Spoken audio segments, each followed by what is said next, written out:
ইস বাবা, আজকে অনেক দেরি হয়ে গেল। তাড়াতাড়ি পাটা চালাই।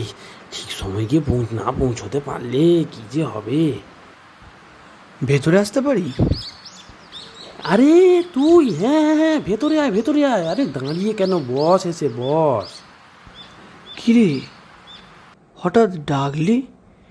কোনো সমস্যা হয়েছে নাকি? আর বলিস না, বেশ কিছুদিন ধরেই একটা সমস্যার মধ্যে দিয়ে যাচ্ছি, তাই তোকেই ডাকা। তুই আমাকে একটু সব কিছু খুলে বলতো, তবে তো আমি বুঝতে পারবো। না, এখানে সব কিছু বলা যাবে না। চ, বাইরে কোথাও দুজনে মিলে লাঞ্চ করতে করতে তোকে সব ব্যাপারটা খুলে বলছি। ঠিক আছে, আমার কোনো প্রবলেম নেই। চ, না হলে বাইরে লাঞ্চ করতে করতে তোর কথাটা শুনবো। বল, কি লাঞ্চ করবি আজকে?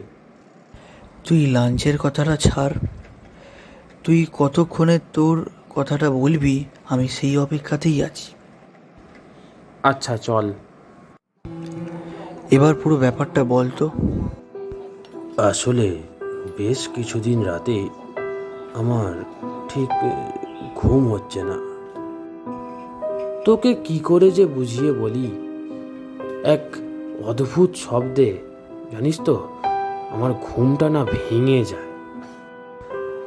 ঘুম থেকে উঠে দেখি কেউ নেই, ঘর পুরো ফাঁকা। বাইরে দরজাটা খুলে দেখি রাস্তা ফাঁকা, কেউ চলাচল করছে না, কিন্তু শব্দটা কোত্থেকে এলো এটা ভাবতে ভাবতে আমার সারা রাত ঘুম হচ্ছে না। কি করব ভেবেও পাচ্ছি না।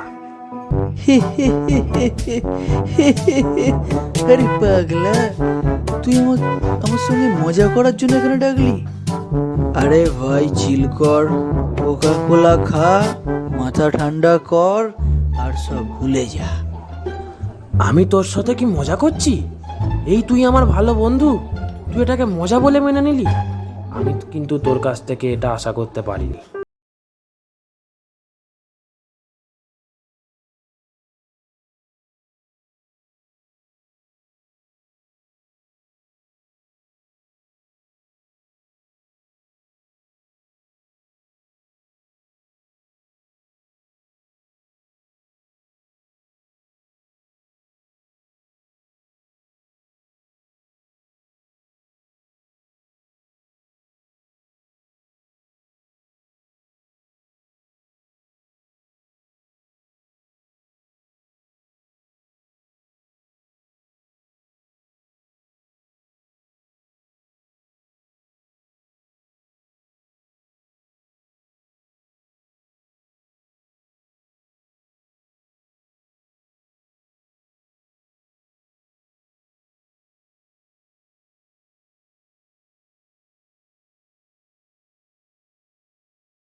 পরে দেখা যাবে।